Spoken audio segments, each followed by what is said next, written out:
Yeah, and I remember as a principal all the time talking to a family, a mom or a dad or a mom and dad, and then when they left and I closed my door, I was like a little bit emotional, almost in tears because I saw what my mom Yes. would have come in to ask. Yeah. Same, gestures, hand gestures, and humility and humbleness that they come to the principal for. And I was like, man, that's my mom right there. That's my dad. It didn't speak much. My dad doesn't speak English very well still, right? Very, very little English, and just quiet. But the mom would be doing the talking, right? And then they would have an older sister or sibling kind of helping to translate. I'm like, oh my God, I'm looking in the mirror and get emotional, but also fills my cup like I'm doing the right thing. It's and you don't know the language because you came here, as an immigrant, but you also don't know the system, and those two things suck. Oh yeah. Or I didn't even know how to apply for a teaching job, or then when I wanted to become a Richie intern to become a principal, the way the system is set up is to reflect the way that a certain group of people was raised, right? Like if you grow up at grade level, performing in college and doing all these things, the system, the website, the structure, the language, the way you click, the way you move, practically the system in a technical sense is designed naturally to reflect how a group of people was raised. So if you come here or if you were raised here but not as part of that system, that itself become an obstacle. And many Latino leaders and people of color, they are like, I have no idea how to apply for this job. Yeah. And because I have no idea, I don't care. Yeah. Because I will entertain myself with being successful at the things that I know I can do. So, all right. Thank you so much, man, for making time to spending, time with me today and with everybody who's listening. I know we are very grateful for your time. I know how busy you are, but definitely getting to listen to your story and a little bit to know about you, it's definitely a treat for all of us. Oh, thank you. It's a pleasure to be here, Nestor. I'm a big fan of you and your school, and obviously I'm a DPS guy, so anything for Denver Public Schools. Thanks, man. I know you've been super busy this summer. You're a dad. You have two awesome athletes. I love just following their journey. And I also know that you are in a new job doing a lot of new things. So would you mind sharing a little bit about what's keeping you busy these days? What's filling up your calendar? Yeah. So this summer, I didn't get much time off because of the transition into, the new reorg in DPS. So I've been trying to help with structures and systems across the district.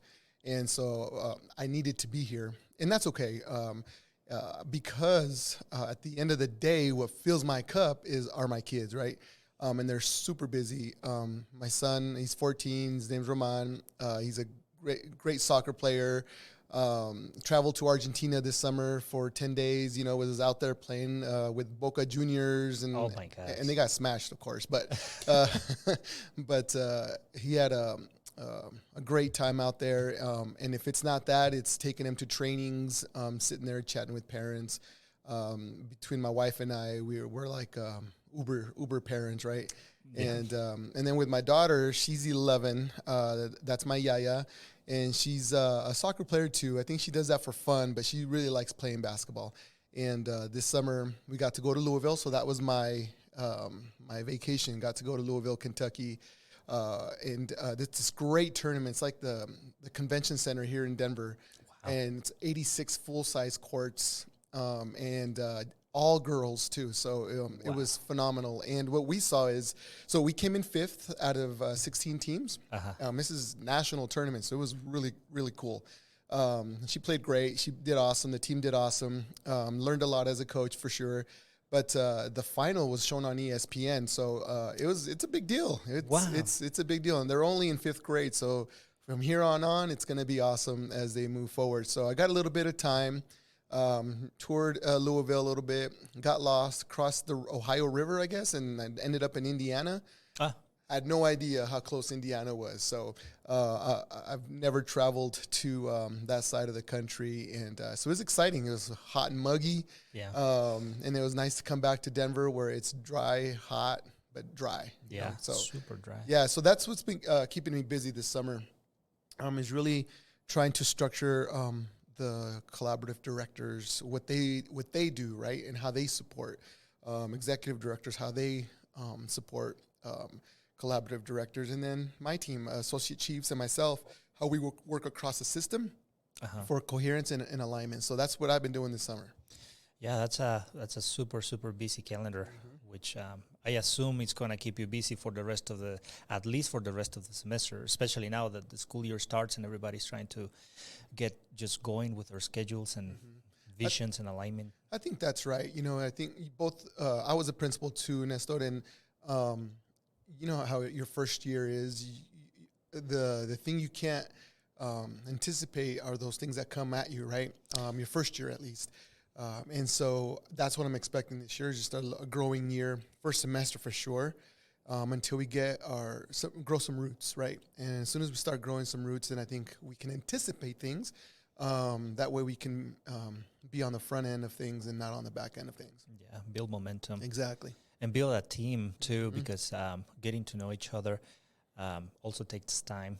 Building those connections. And that's one of the things that I really appreciate about you, is that you definitely take the time to get to know the people, to just serve them. You definitely make sure that the people see you as an instrument of service, like as a facilitator of their job. I remember you, before taking this role, you were an operational superintendent, and you were always just like immediately responding those text messages, just like taking care, making sure that everybody felt that you were there to help. Yeah. And that puts all of us at ease. Yeah, and I think that's how I function, right? I always put myself in the role that I'm serving, right? So if I'm serving principals, I'm always thinking, like, if I was a principal, what kind of support would I appreciate and value? And I think as I've been promoted through DPS, I think I keep that same sense of service and who I'm serving. I'm not serving, my boss. I'm serving the folks that do the work with kids. So I think that's never done me wrong. Yeah. And it is obvious. Even if you didn't say that's what you do, by watching you do things, we can tell that's what you move by. And that's one of the things that I love about authentic leaders, is that they don't have to say what they're up to. We know, we can tell. So that's super cool. And that takes me to a little bit about how was your upbringing? Like, why is that an important leadership attribute now that you're an adult and a strong, amazing leader? How can you trace that to your past, to your childhood, to your upbringings? Great question. I think my story directly aligns to what I do and who I am and how I do things. Just humble beginnings. I was born in Cuernavaca, Morelos, in Mexico. Beautiful city, about an hour south of Mexico City. The city of eternal spring. Always about 75 degrees, avocado trees, lemon trees, just in your backyard. And I remember a little bit of that. And I think what happened, Nestor, if I can share a little bit of like what made me who I am, of course, is it was a series of unfortunate events. My mom had ovarian cancer, a very aggressive form of ovarian cancer. I believe I was 3 years old. My brother was a year and a half older than I was, and passed away quick. And so I remember the vigil at the house. There's a casket, and I remember just walking and crawling around, and everybody was crying. I didn't know why, right? And so I don't have a very good image of her. I just see a silhouette of my mom. I can't see her face. I mean, I've seen some pictures, and there's not many of them, but it's just a silhouette, and I can't hear her voice. I don't know what her voice sounds like, but she passed away, and I remember my brother and I at the cemetery, and in Cuernavaca, it rains a lot, so the cemetery, everything's above ground, right? And it's beautiful, it's wonderful. We're messing around, probably shouldn't have, but we were messing around, and I remember just my dad crying uncontrollably, just crying and crying and crying. I didn't understand why he was crying so much. So thinking about it now, just even right today, it just kind of hurts deep that I wasn't there to console him, or I couldn't. I was powerless to do that, and so that hurts, when you see your dad in that regard. And so I think what happened was then I think he was lost trying to find himself, and so he had my brother and I move over to with my grandma in Torreon, which is in northern Mexico, and so a different part of the country.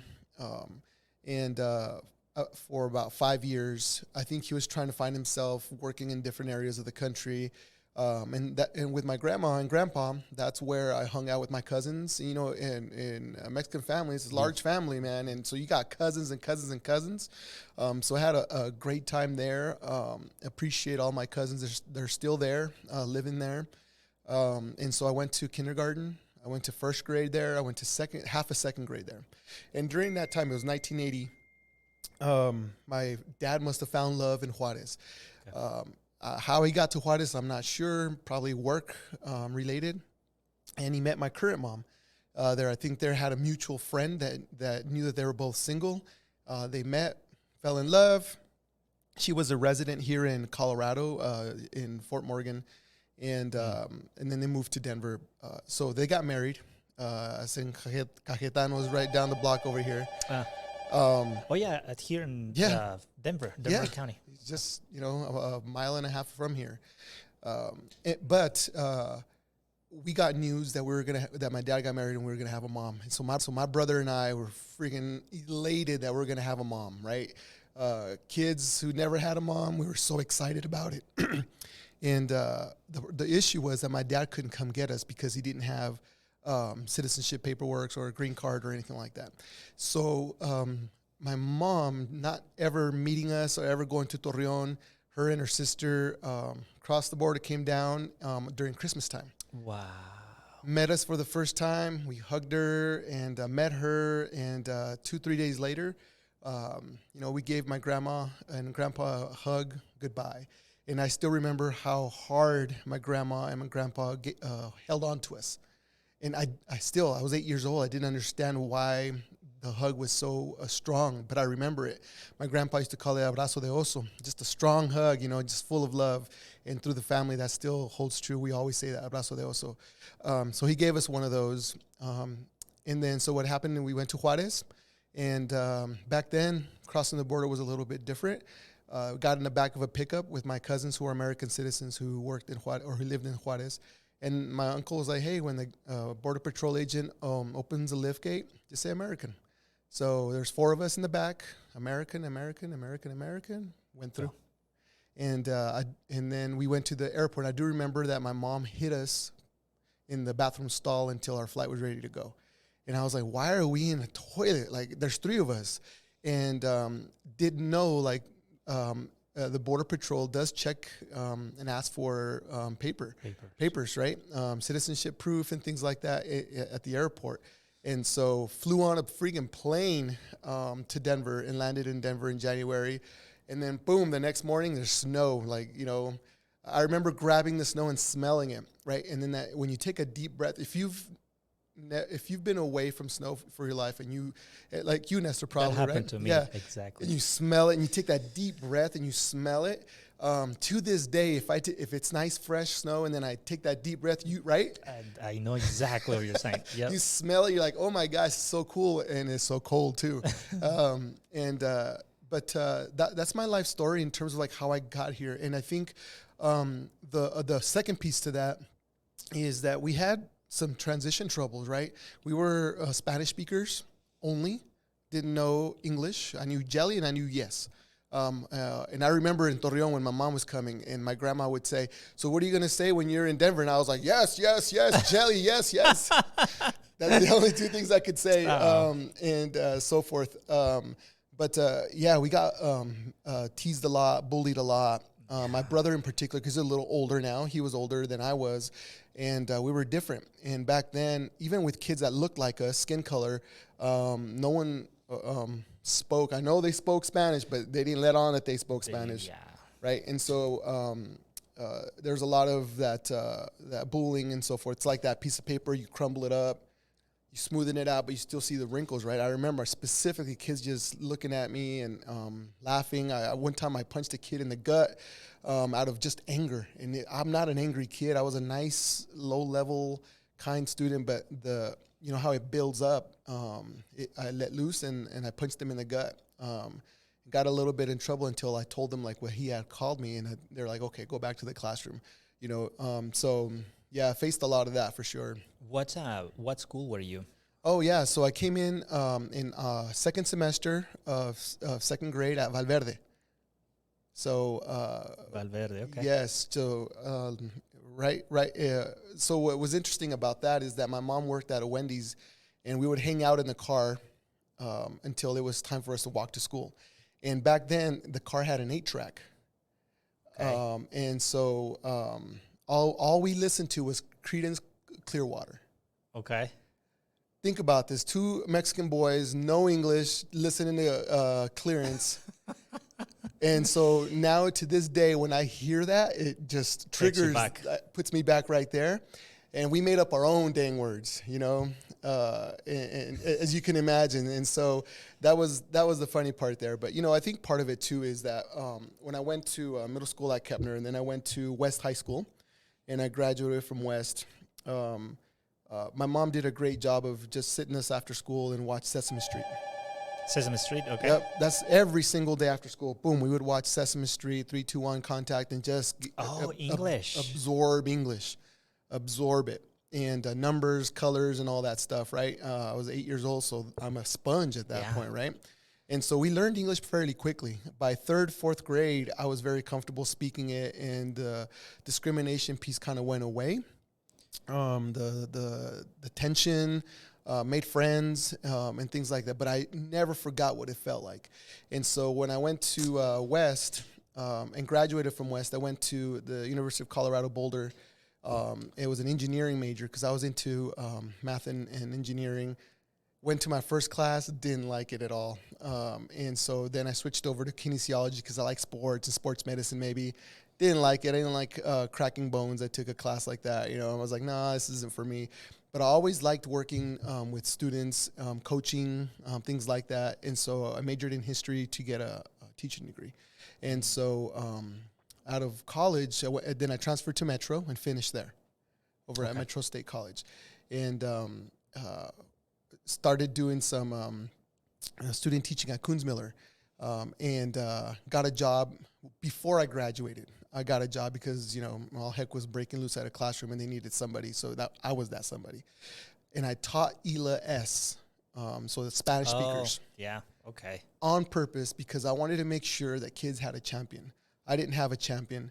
I wanted kids to have somebody who would look after them, talk to them, counsel them, be someone they can lean on during hard times. And then I think it stretched out to families too, right? They would come to you, very similar to probably what they do to you, right? They come to you and they ask. Sometimes it's not even related to, most of the time it wasn't related to school. It's like, you know, how can, I need this, I need that. I'm having trouble with food and housing and stuff like that. And I was a teacher. I remember one time one of my students got in an accident, and the parent came to me to talk about insurance. And I was like 23 years old. You know, what do I know about insurance? But that's how powerful our jobs are, right, Nestor, is that folks trust us. And I'm super glad that I made that decision to teach ELA-S because I felt like they need people like myself to be a champion for them. And so I think that's what gravitated me to this work. And then as I became an assistant principal at Maury and Bruce Randolph and a principal for 9 years over at Bruce Randolph, I never forgot that about who I'm serving and why. So it's a bigger picture for me. It's not like just that community. It's a bigger world. It's a bigger picture in terms of like how I treat people, how people see me as someone they can lean on. And that's held true even to this new job. There is an element of almost tragic loneliness Yeah. that you experience when you're an immigrant, you don't speak the language, and on top of that, that becomes the topic of fun for other people, whether you're a kid or an adult. And it is hard to express and to translate that into words for other people to understand, and I think you have been really, really spot on with the way you describe it. And it makes sense that you are keeping those memories and those feelings from your childhood, from your early teenage, probably, to remember what it feels like and to help mitigate a little bit of what, because that still happens. And when families come here and they're immigrant as well, and they're trying to just to find their identities and start a new life, that loneliness, almost tragic, it manifests again. And they come to schools and they look at me and my teachers, and they're like, oh, you speak Spanish, you are also an immigrant, please, can you give me a little spot here so I can belong as well? And the way they typically ask for that is by, hey, I'm trying to figure out my rent, or I run out of gas, or hey, my kiddo, that's the only pair of shoes they have, and it's the snow is about to start. And the job of being a principal is, for many of our families, is very symbolic, because it's not that we're going to help your kiddo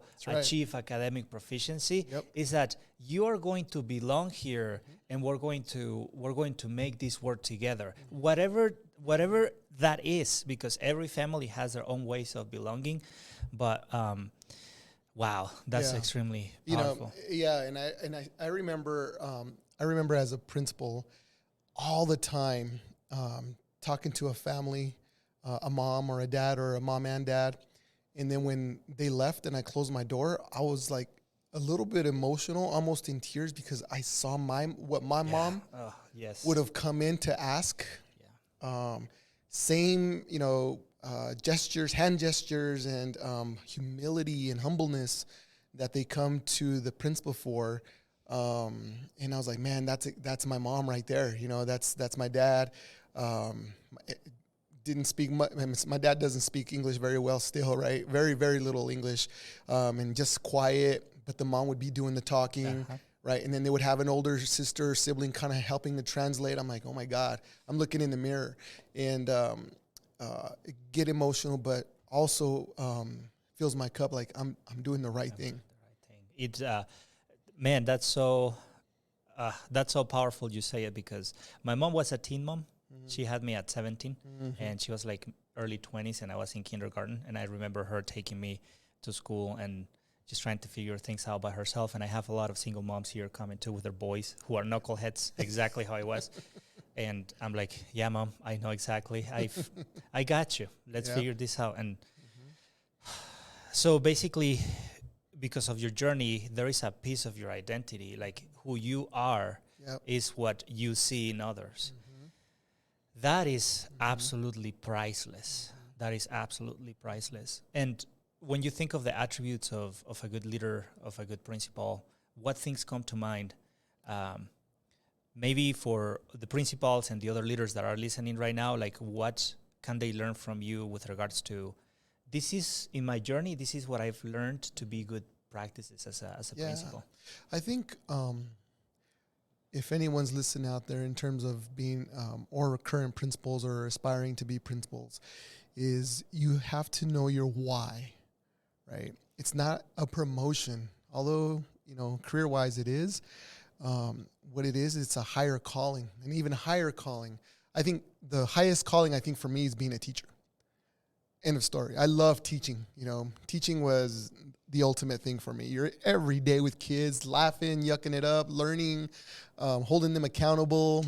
But then, it's a tough job for sure. But I think when you understand within yourself why you're going to be an assistant principal or why you're going to be a principal, then you need to be humble enough to know like you're serving a higher calling. You are not just thank goodness getting paid more. You're not just having a higher title. It's I think you have to even be more humble when you're a principal, right? The higher you go, the more humble you need to be. I agree 100%. 100%, right? And I think that having a clear vision of what you want your community to look like and to do is really, really important as a principal. I think my first year, second year, I wanted to do it all, right? I was fresh, hadn't had the battle scars yet, and I thought I could conquer the world. And I think that's a good thing to have, right? We want principals to feel that way, but I wanted to do it all. And when you want to do it all, you don't do anything really well. And it took me about 3 years to really like hone in and learn that let's do 2 to 3 things well over maybe 2 years, and just hammer it home. Whether it's having great culture, I learned that culture eats instruction up, right? For dinner, if you don't have great culture, it doesn't matter what your instructional piece and structure looks like. It'll be spotty because the teachers that have great culture will do great instruction. But if you don't have school-wide culture, great culture, you can't get started. And it won't be effective or as effective as it could be. So I learned that. And I think to create great culture, people have to trust you. You have to trust your vision. You have to welcome them into your vision. You have to walk power with folks as opposed to power over, right? And so when you have power with, they build a vision with you. They build a structure of the systems with you. And you have to be vulnerable. You have to know, like, I remember one time at a staff meeting, I went up to them. I told them I screwed up. I made a mistake. And that was a hard thing to do. But I think folks, from then on, I think everything just changed in my trajectory with the school. People felt like, okay, he's human. He knows he screwed up. He went in front of us, and it's not hard. It's very hard to do that with like 65 people in front of you. But I think people appreciated that humble approach to leadership, and after that, it changed my trajectory.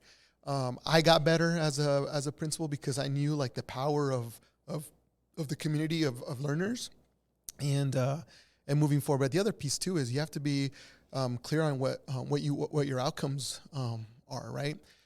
Is it just test scores? Is it lowering discipline incidents? Is it community? I think you can do all those three things if you're really clear on how to get there. And so really building out those objectives, I think it's really important with your team, and it's doable. I mean, there's schools that are high FRL, high students of color. And they're just killing it because they have understood what it takes to make that happen.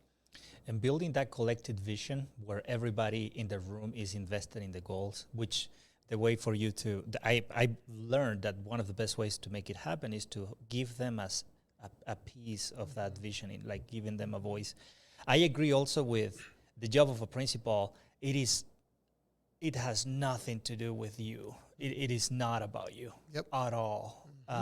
When I see, especially when people are starting in their careers and they feel like, oh, I am the principal.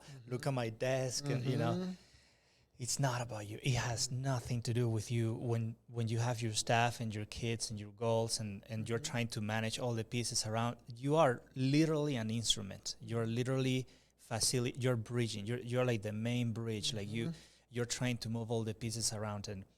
And I would assume that as you continue to move up and you continue to have those opportunities and you have like that more power, is also that responsibility, and it's less about you.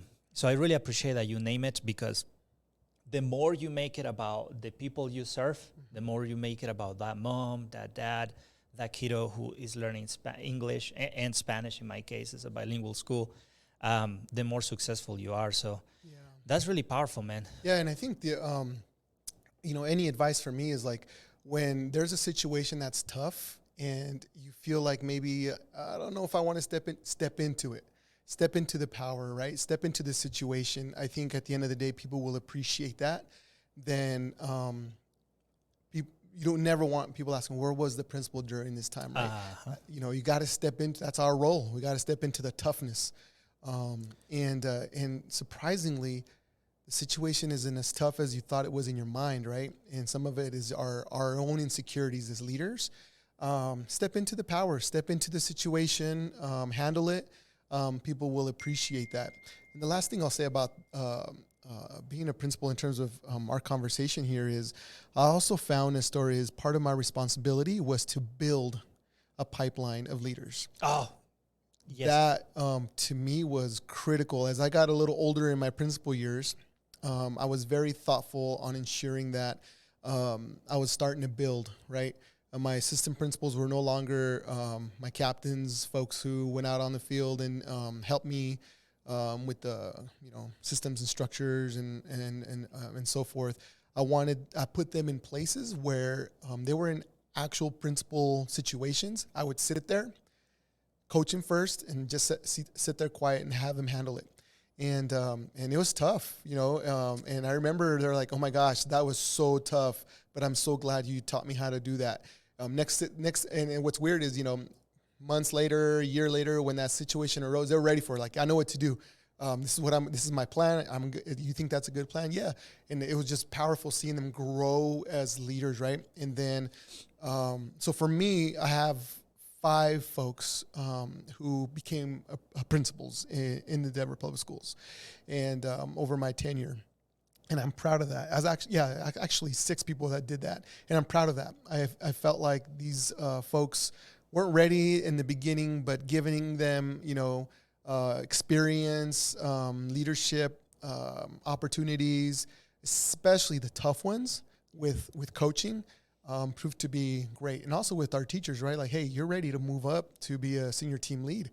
Because teachers, if you don't cultivate and give them opportunities, they also can maybe start looking elsewhere for other opportunities, right? And you want to keep them in your building, and keeping them in the building is senior team leads. Can you help be a new teacher ambassador, just a soccer coach, just something that allows them to feel valued?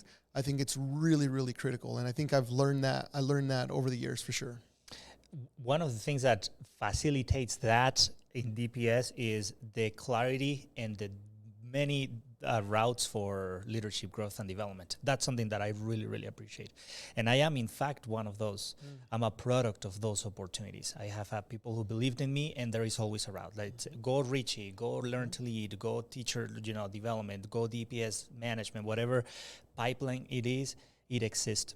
But going back to the idea of principals stepping up to the challenge and just being there to solve the problem and to grab the bull by the horns, I think that's part of what it is like to be instrumental, to be an instrument of the community. Because when things get rough, everybody comes to you, and you're like, "Yeah, here I am. Let's see what's going on, and let's face it. Let's work it out." And it takes courage to be, okay, at this point, I am the one who's going to have to figure this out for you, and I am going to need this time and these resources in order to make it work. Absolutely. And ask for help, too. And ask for help, that's right. The days of being an office principal are over. Yeah. You can't be an office principal.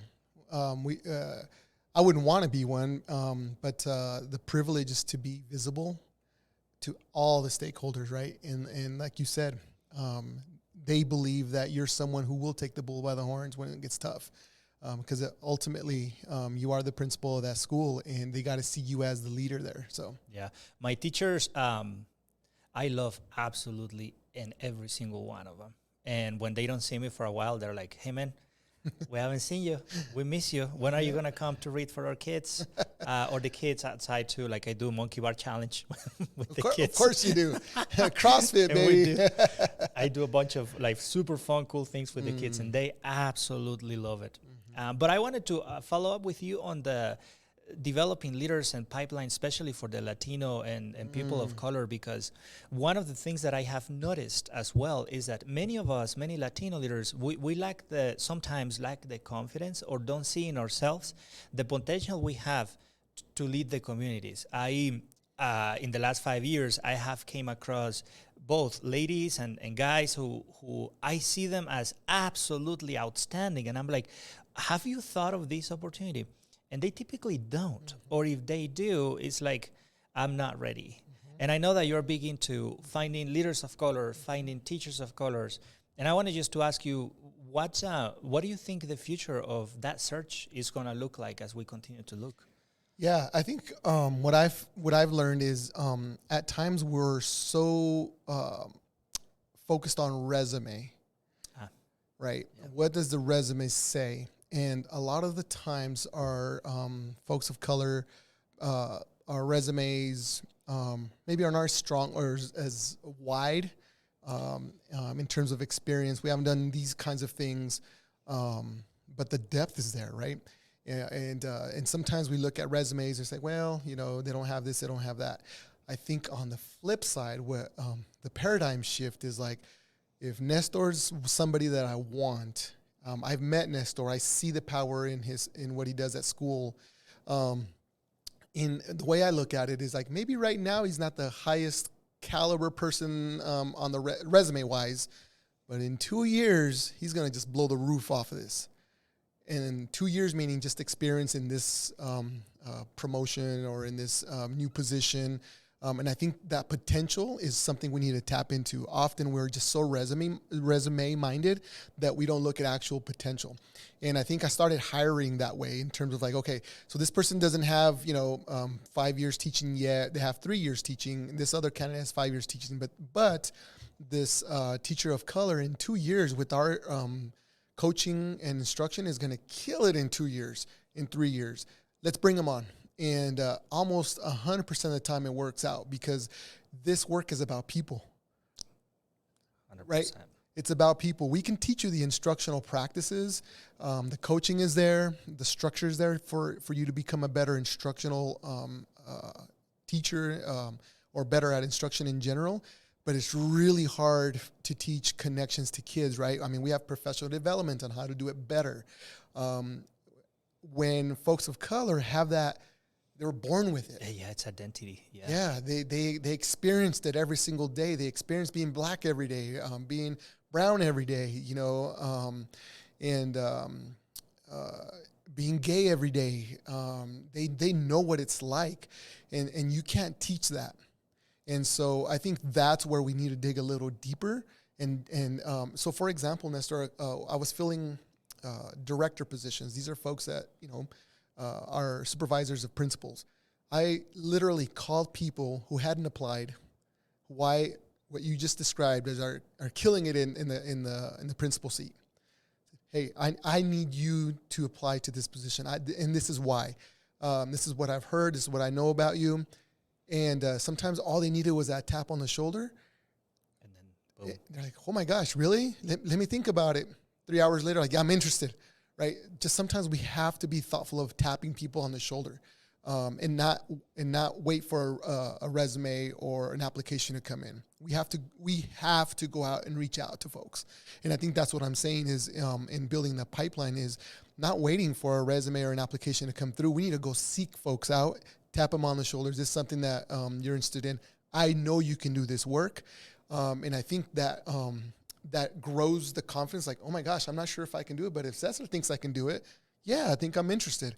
And so I think that's the difference is getting away just solely on the resume, on the application, on the system, and reaching out physically to people and say, hey, you're killing it at your school. This is why I think you should be a director or whatever it is. Come on board. And that sometimes as Latinos, that's all we need. Because we do lack the confidence a lot of the times. We haven't had someone before us in that role. To model the way. To model the way, right? So I think that's what's powerful. And if somebody like myself, Mexican born, is tapping you on the shoulder, telling you that you can do this, I think that goes a long way also. It does. It's definitely a compliment, and it feels like an honor. Also, people like me, immigrants who came here at an older age, I learned English 12 years ago. Oh, my goodness. My wife taught me. Really? And set you down in Sesame Street, too? Yes, pretty much. I don't know how we made it the first 6 months of dating because I seriously, if you say, how are you? I know what you was asking. But if you said, how you doing? I was like, sorry. And so you don't know the language because you came here, as an immigrant, but you also don't know the system. And those two things suck. Oh, yeah. Or I didn't even know how to apply for a teaching job, or then when I wanted to become a Richie intern to become a principal, the way the system is set up is to reflect the way that a certain group of people was raised, right? Like if you grow up at grade level, performing in college and doing all these things, the system, the website, the structure, the language, the way you click, the way you move, practically the system in a technical sense is designed naturally to reflect how a group of people was raised. So if you come here or if you were raised here but not as part of that system, that itself become an obstacle. And many Latino leaders and people of color, they are like, I have no idea how to apply for this job. Yeah. And because I have no idea, I don't care. Yeah. Because I will entertain myself with being successful at the things that I know I can do. So I stay doing, Absolutely. Like an example of that would be, I remember coming out of high school, I had an opportunity. So the counselor, I did some tests. I can't remember what it was, but I must have done well because all of a sudden people were talking to me about college. I did applications, I was free and reduced lunch, so applications fees were waived. I applied and got into Stanford. Nice. And I think back then you had to do a face-to-face interview, but to me, I had no idea what Stanford was. It could have been a mile away. It could have been another part of the city, another state. I had no idea. I wasn't interested, right? My parents learned that. I gave them a list of the schools that I had been accepted to. I liked CU Boulder, so that's where I focused, right? Knowing what I would have known, imagine if Roman comes to me and says, I got accepted to Metro State, Colorado State, CU Boulder, Stanford. What do you think what you and I would do? Of course. Let's go straight to let's go straight to Stanford. Let's take a look at scholarship and financial aid. No idea, no clue. All I knew is that CU Boulder was like great. I had been to it a couple times already. I love the vibe there. And I remember having them sign Pell Grants. We weren't sure if they were loans because we had heard about college loans being a big part of paying for college. And we didn't know the difference between a Pell Grant and a loan. Okay. And so, I mean, you and I right now, be like, sign the Pell Grant right now. It's free money, right? So we had to get support, right? When I went to CU, first generation, that's the struggle of being a first generation student, is going to the bursar's office. I was like, what the hell is a bursar's office? So at one time I was in line and I said, hey, do you know what the bursar's office is? He's like, yeah, that's where you go to financial aid. I'm like, oh, where you pay for stuff, right? I'm like, oh my God, I know where that's at. It's in that building. I had no idea. And this is me by myself. My parents just kind of dropped me off and, mijo, bendito sea Dios, todopoderoso, and they were out, right? I had to kind of do it myself. And so that goes hand in hand with just being not only the language pieces and the cultural pieces, but the system pieces of being a first-generation student is tremendous. And I know as a principal at a high school with first-generation students, we really honed in on just taking away all the gray area for our kiddos and families because it's something that can stop you. 100%. And colleges are so bureaucratic as well. As you know, I have experience working in high schools as well. Yep. Actually, that's one of the blessings I have as a school leader is that I feel so comfortable in any setting, in reading a story to a kindergarten classroom or lifting weights with the football team on playoff season, which I did when I was an athletic director at Kennedy. And one of the things at Kennedy High School, one of the things that really frustrated me was my ELA-S kids in high school, when I was a high school teacher as well at Lincoln, I will get these kids who just came from Guatemala or Mexico, brilliant, genius. These kids just came from Mexico at grade level, excellent student study habits, will do the homework. I remember I had a student, Remberto, his name. He would work at Cherry Creek Golf Course doing at the kitchen doing the hamburgers. He would work until 2 in the morning. He would come to my AP class at 7:30 in the morning. 100% credits on my class. He was 2 years with me, AP Spanish Language and AP Spanish Literature. That kid worked his ass off. Came to class, straight A's, 100% on my class. And all the other classes, D's, C minus. The freaking language and also his ability to log into an email and his ability to keeping up with technology. Like all he knew was what he knew from El Salvador. when he came for 9th grade, and I was like, this guy is amazing. Yes. But we all have to take our time to just learn the system. So the systems definitely get on the way. Now he's very successful. He has a carpet and flooring company, Nice. and he's extremely successful. He You have does to give really me good. his number. He did my basement. Oh, of did my he house. really? Yeah, Oh, there you go. and my wife is a school counselor, so she was his counselor Oh, my when I was gosh. his teacher. Super amazing kid. I love him to death, and his wife as well, who was a student at Lincoln. The other question that just came to mind, just going back a little bit about to your childhood story, that you kind of brush it off, but I found it almost magical. Your mom, she went to Mexico to pick up a kid that she probably already loved and never saw, and then she grabbed you and brought you. What role did that love had in you and your brother? Because you were so excited to when somebody told you you're gonna have a mom, and then, man, that is powerful. Yeah. Like, how did that shape you as you came here and had a chance to experience love from? Yeah, it was something. It was a love that we never had from. We had a grandmother, right, who looked out after us, but having a mom is just a little bit different, right? And my dad was working most of the time, so I would say 95% of the time we spent was with her, right? And I think it's something that I'll forever cherish, right? Just someone cooking breakfast for you, checking it on your homework, sending you off to school, combing your hair, and showing you how the shower works. I remember the showers were a little different because, in Mexico, the shower's a little drip, right? And no hot and cold. Yeah, That's exactly. However, if you shower at noon, maybe you get 10 seconds of hot water, and then you freeze your ass for the rest of the time. Yes. And so, just showing us how the world in the U.S. worked was beautiful, but also just that motherly love. I think she's still alive and kicking, calls me all the time, and I cherish her for that. And one of the things that she did then that she still does is she likes jokes, and so she would always joke around with us or tell us jokes.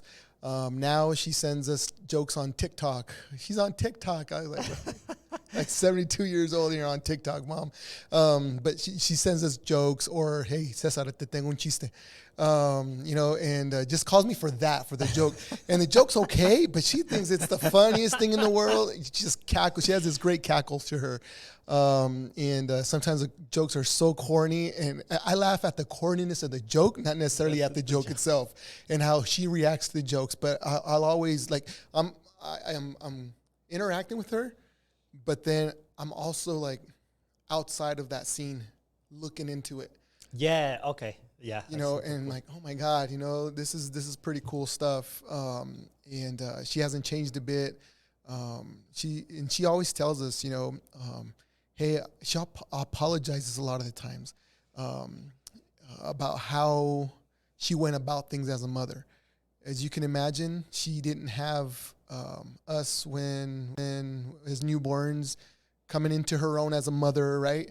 Learning like, hey, as a toddler, maybe you do need a little spank here, or maybe you don't. Maybe we talk things out. I think she was trying to find herself as a mother, right? With an 8 and a 9-year-old, 10-year-old, 11-year-old. You know how those kids are. 10-year-olds are boys in particular. We get into some stuff. Oh yeah. Right, and say some even dumber stuff. And I think she also feels she was a typical Mexican mom, boy. She buy the book, and if you don't, you get a spanking. You get a whooping for sure. And chancla. Yeah, a chancla for sure. And I think she feels bad about stuff She like does. that because she feels like, man, these boys are pretty good. They're pretty good kids, and I don't know. And she always tells me that I'm sorry. She does. Yeah, but I think for me, it's more like, hey, we're all learning how to be a family. Right, and how her to be a mom, how us to be sons. I think that's something I'll forever cherish from her. And those words that I said in terms of like her not knowing us, coming to meet us, and then taking us to and from Mexico to the U.S. was just, it's magical. It's unbelievable, the love that she must have had for us. I mean, it's still there, but just imagine, like, I get married, I don't know these kids, and I have to go down and meet them and bring them back, right? Not hesitating. And we hit it off right away, Nestor. It wasn't like we had to adjust to her. Yeah. I think our thirst for love was so strong that we just gravitated to her and having a mom. It didn't even feel funny. It didn't feel weird. I swear I don't remember feeling weird about having a mother, because we were so thirsty for a mother's love that it just felt natural for us. Yeah, we went straight to it. Well, shout out to you, Mom. You're amazing. You're not only a mom, you're an angel. I hope you're watching this and feel proud, because these two kids you raised are an example for all of us. When you were in school, like elementary, middle, and high, I'm sure you found teachers as well that changed your life, that loved you, that nurtured in you. I'm sure you also probably got in trouble here and there. Do you remember those teachers? Since you grew up here in Denver as well, and you work in Denver, do you remember them? Do you know why you remember them, and are you in touch with them? Yeah, so I'm not in touch with them. In second grade, third, fourth grade, I was at Valverde. Didn't really make deep connections with any of the teachers. And then we moved. We were in an apartment. We moved to a house where my mom and dad currently live. And so fifth and sixth grade, which sixth grade back then was elementary still, we moved to Newland Elementary.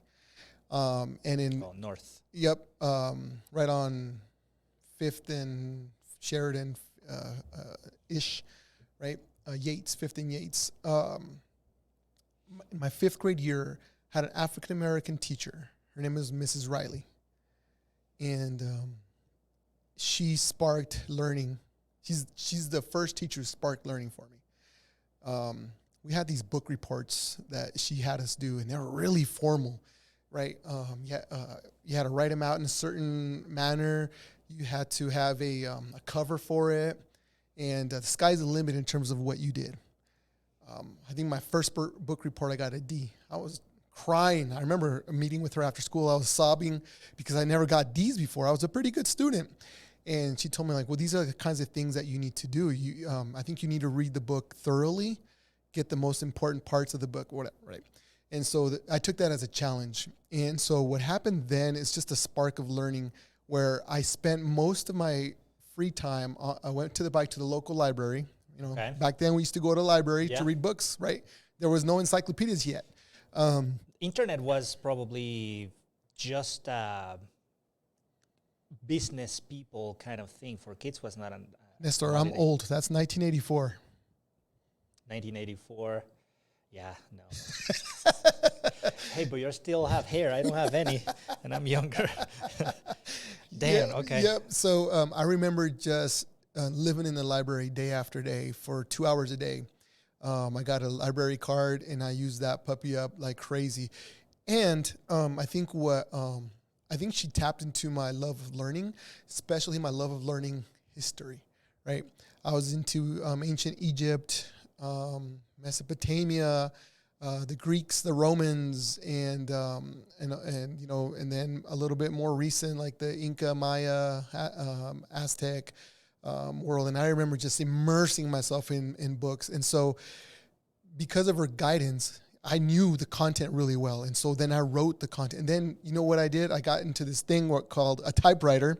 And instead of writing my book report, yes, I went to the library because we didn't have a typewriter at our house, so we got into the library and just clicked my book report out, learned all that by myself, and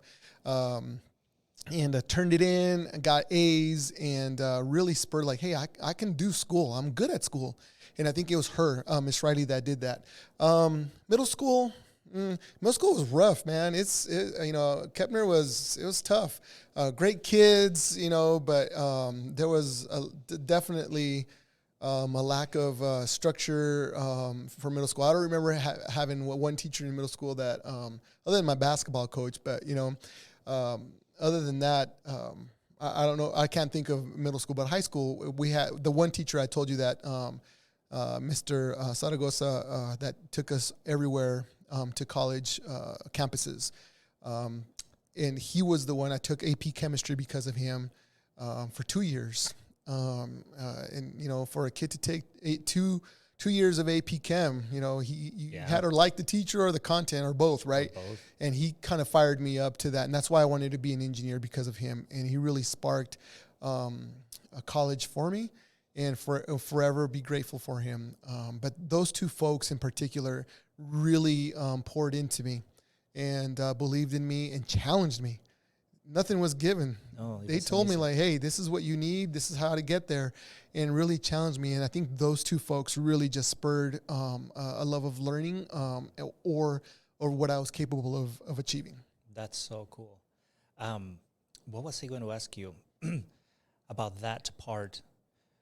So you were in high school. This chemistry teacher took you to college campuses, kind of like show you around, and that definitely shaped you with regards to your vision of, hey, I am worthy of going to this new environment.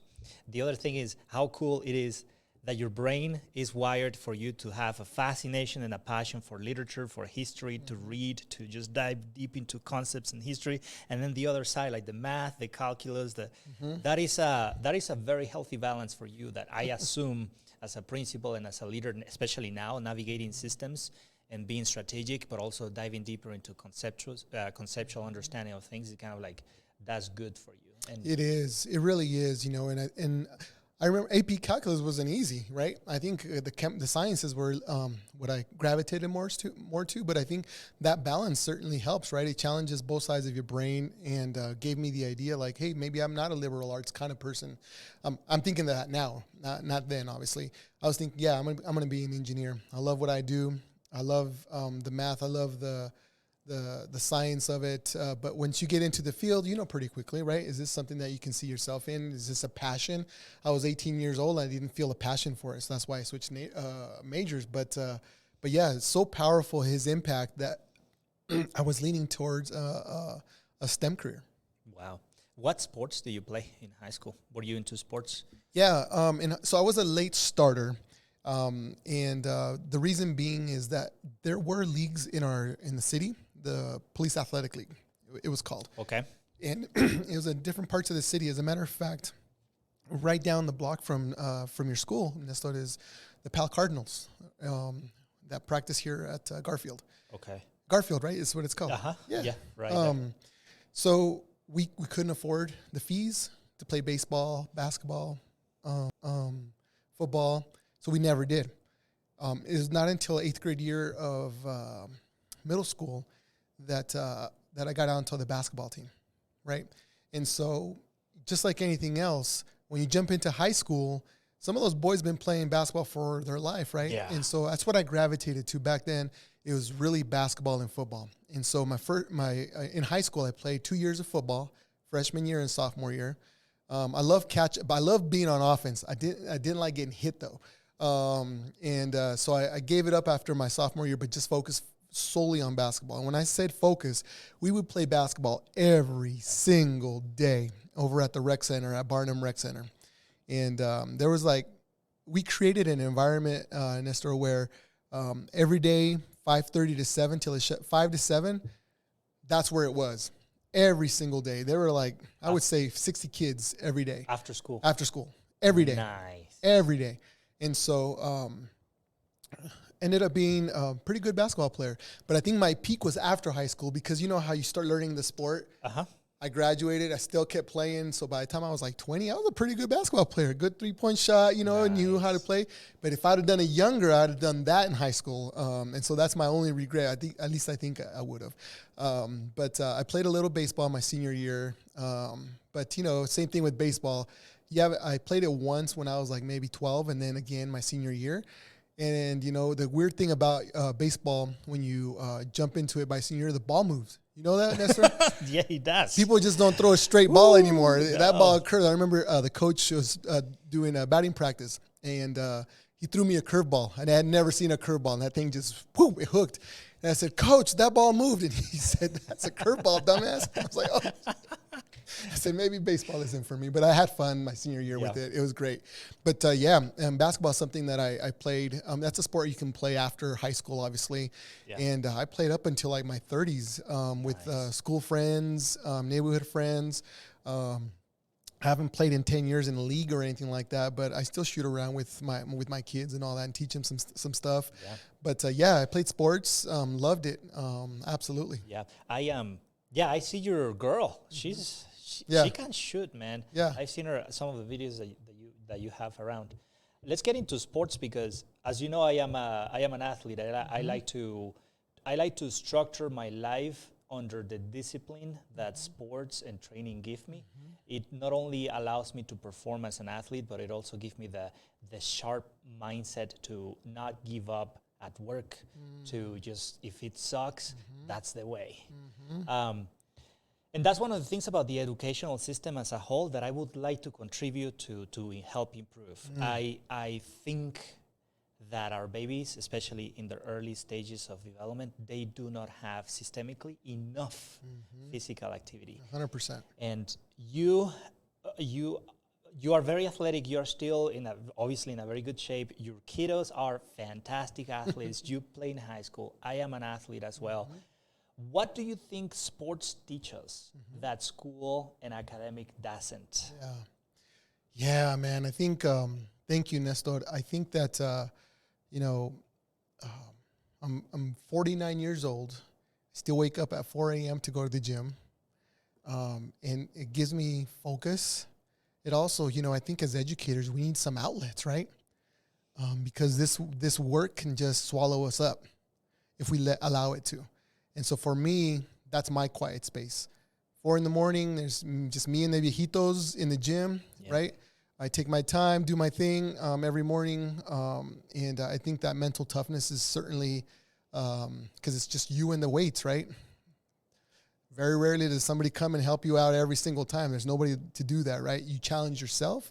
And it's a great feeling when you're getting stronger and you see it, right? But I think one of the things that I would say, seeing with my kids in particular, and when I say my kids, my team, not only my children, but my team, is confidence, right? Yeah. And because same thing, when you have to win the game by a free throw, it's just you, the ball, and the rim. Everybody's yelling at you, and we practice this actually in practice. We say, hey, your game's tied, no time left on the clock. Everybody's yelling at you. The other team is, stomping their feet. Their fans are stomping their feet. What are you going to do? Are you going to wilt, or are you going to step up to the challenge? So we teach our kids to have confidence, strength within themselves, tune out the noise, and focus. I mean, where else can you do that, right? In what other environment? I'm sure there are other environments, but sports specifically teach you that, right? When my son gave up baseball to play soccer full time, which hurt Dad. Broke my heart because he's a great baseball player. Oh, man, he's a great little hitter, a great outfielder. When the game's on the line, 3-2 count, it's for all the marbles that go to state or the state tournament. You got to, there's a runner on third you got to bring in.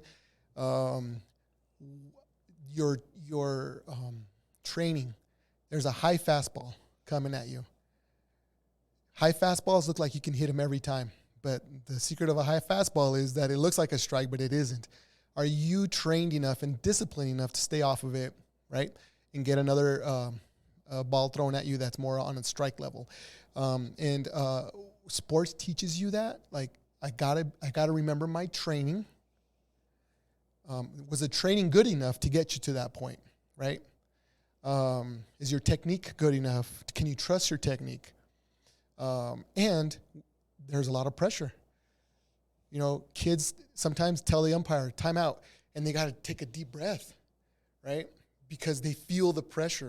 And I think that pressure in sports is invaluable to life, right? You know what pressure feels like. You know what to do when you feel the pressure. You don't crack because you've been at it over and over, because that pressure will find you in sports, right? It rarely doesn't find you. It will find you every single time. Every single time. And that's why you train your strongest players and maybe your weakest players, because your weakest players might get fouled and be the one who has to shoot that free throw, right? And you have to make sure you poured into that kiddo that they have the same confidence.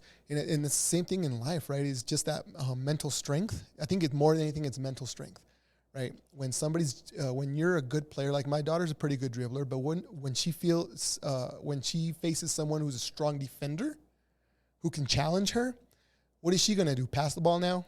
Or, try to dribble past this person? And so those are the mental things that we talk about, is that you don't let anybody control or dominate you. Trust your skill, trust yourself, trust your confidence. And I think sports does that for kids, right? And some kids thrive in that. Once you turn that light on for them, they thrive. Like our fourth grade, when our girls basketball teams, they're going to be sixth graders now, but we had them as fourth graders, and we get whooped every single game, Nestor. We would get whooped because they're learning the game, how to be strong. They'd get intimidated by teams that were a little bit more seasoned, but I would say by the end of that season, we started closing that gap. And the next year, we were just dominating teams because they learned, like, hey, I belong here. I've got the skill now. I've got the mental strength, and to face this team now we're whooping them, and so it takes time. It takes training. I think it goes to what school does, right, with kids, is really giving them the skills to feel confident in that math, in that prompt, trust their training, and I think that's why the training is really, really important for teachers, for coaches, to know that they're training on the right things. 100%, man. I think also the character development that you're put through every game, whether you win or lose, when you're scared, when your legs are shaking or you feel the butterflies and you have to perform and people are looking at you and you cannot fake it until you make it, because you're going to make it only if you trained. It definitely develops that grit in you where you're like, I might lose, but heck, I'm not going to leave. I'm not going to hold back. All those lessons are just a metaphor for how you're going to show up at home with your family, with your friends. And I really love that with my boys here at CMS. Last year I created a club only for my boys, Boys on the Run. It was just a way to create an outlet for physical activity with them. And I was just working on character development. Hey guys, we need to come to school, we need to behave, this is what we can do. Hey, let's think of moments where things might suck and things might be difficult, and this is how we move forward. So yeah, I think sports are a great outlet, and that's one of the things that I really appreciate about you and the way you live your life and your family, because you value that a lot, and that's fantastic.